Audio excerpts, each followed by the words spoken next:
As part of Stock Aitken and Waterman's Hit Factory, today's guest is an iconic face of 80s pop who went on to score a respectable second place for the UK in the Eurovision Song Contest in 1993. She's about to play Hyde Park as part of Pete Waterman's 25th anniversary concert. We've never stopped loving her. It's Sonia. Hello. How are you? I'm really, really well, thanks, yeah. Feeling good. Perfect. So Pete Waterman has pulled together all of his biggest acts from the past 25 years for a massive pop fest in Hyde Park very soon. How Exciting amazing times. is that? It's very amazing.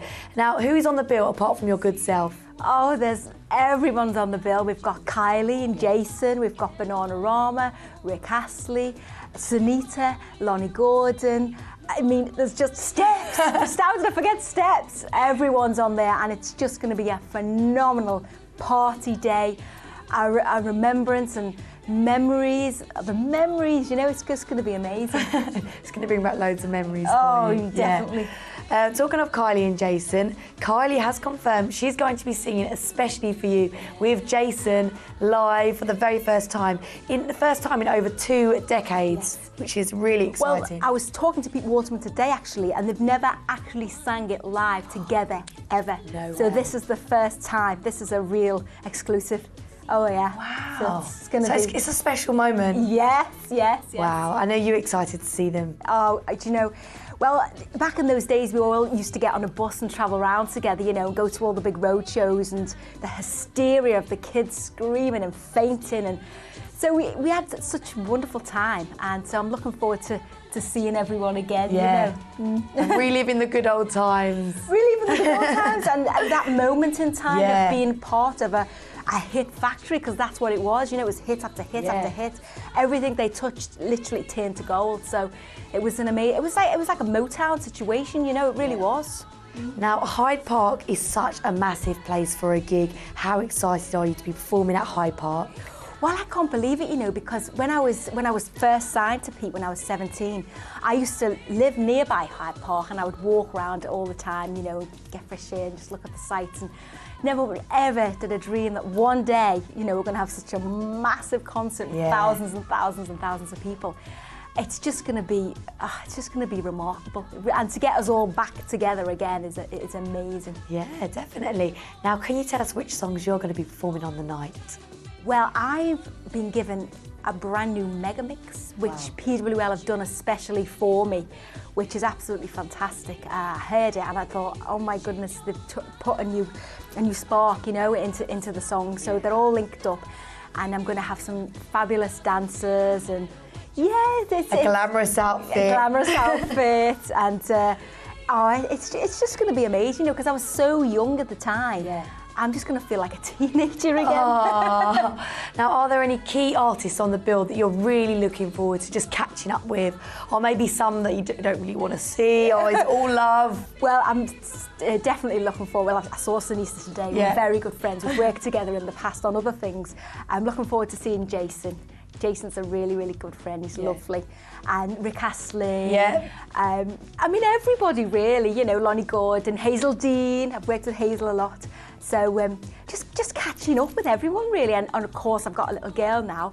She's only 2, and no one's seen her. So I'm going to take her along on the day, and she can say hello to everyone. Overwhelming. The little girl's going to be like, wow. You need to say to her, remember this moment. Oh, well, she goes everywhere with us now, you know. Really? She does. She's got little headphones on, and she shouts, Mummy's on the stage, Mummy's on the stage. She's going to be a little star, isn't she? Well, I'll tell you, she's a little cracker, she is. So funny. So taking it back to the 1980s, and at the time Stock Aitken and Waterman came in for a lot of criticism, but now a lot of their hits are seen as classics to people. So why do you think it's taken so long for people to really appreciate them? Well, I think at the time, obviously they were having so much success. I mean, it was just phenomenal. It was one after the other, one after the other. And I think a lot of people in the press were kind of jealous, and, you know, they knocked it because they couldn't believe how they were doing it. It was like they had a magic wand in the studio. But I think as time's gone on, They are classics, do you know what I mean? I mean, instantly, when you put a Stock Aitken Waterman song on, you know that that's them straight away. And the hooks, they got you straight away with the hook, the chorus. After you've heard it once, you knew it, and everybody knew the lyrics. I mean, you used to buy the record then, and they'd give you the lyrics in the packaging, you know. But it's just timeless music, and everybody just loved it. You know, they were addicted to it. It was like you needed that fix, didn't you? Really. Stock Aitken and Waterman fix. But the thing is about the songs, they were nice songs, you know, for kids. They were all about love, and they were upbeat and fun.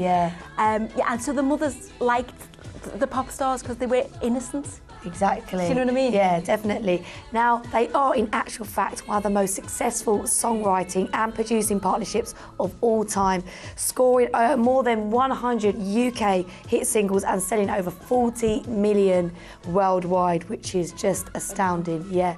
Now, it's not something to be sniffed at for people that have, you know, turned their nose up at these guys, is it really? Well, I mean, the proof's in the pudding. The figures are there. You know, people bought them because they loved them, you know, and all over Europe as well. We all went out there and sold bucket loads. I did really, really well in Brazil and France and Germany and Spain, Switzerland. So, you know, we crossed over. It wasn't just Britain that was taken with us. I mean, if you look at Rick Astley, went to America, he cracked it over there. So everyone loved it, you know. Exploded worldwide, didn't it? Now, for a 2-year period in 1988 and the 1990s, there was never a moment when Stock Aitken and Waterman artists were not in the UK singles chart. And of course, you were a part of that. So how does that feel to have been a part of that?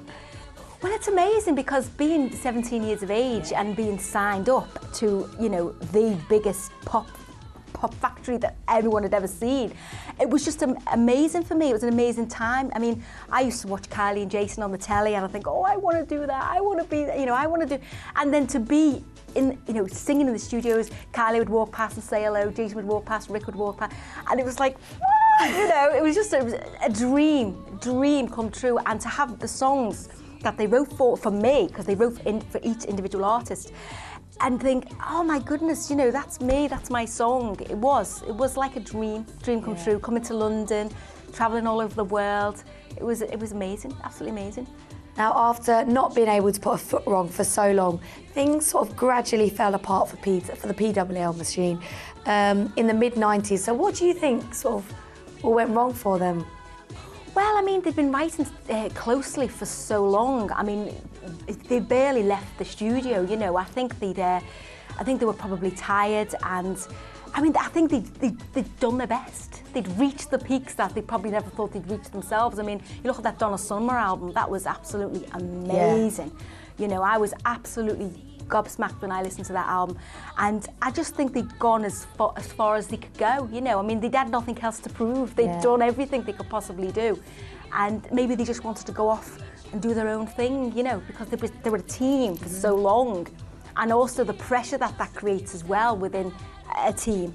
I just think they just needed time out, really. Yeah. Fair enough, you know. You do need a rest sometime, don't you? Well, Sonia, I think it's about time that we check you out in action. So we're going to check out one of your biggest hits from your PWL years. It was your #1 single in 1989. Do you know what it is? Oh, I might have an idea. So this is You'll Never Stop Me Loving You. It's Sonia. Oh. So that was today's guest, Sonia, with her huge #1 from the 80s, which was You'll Never Stop Me Loving You. What a tune. Now, that was your debut single. How did you feel when it went straight to #1? Well, it was a bolt completely out the blue because nobody predicted it, you know, because I thought, well, if I get into the top 30, I'll be over the moon. And then it just kept climbing and climbing and climbing. And then the next thing we knew, I was #1, you know, and going into Top of the Pops. And I was the one that was #1 singing on Top of the Pops. It was just surreal. Yeah. Surreal, but fabulous. Definitely. Now, at the time, Pete Waterman's artist was kind of called Puppets. Talk us through the recording process.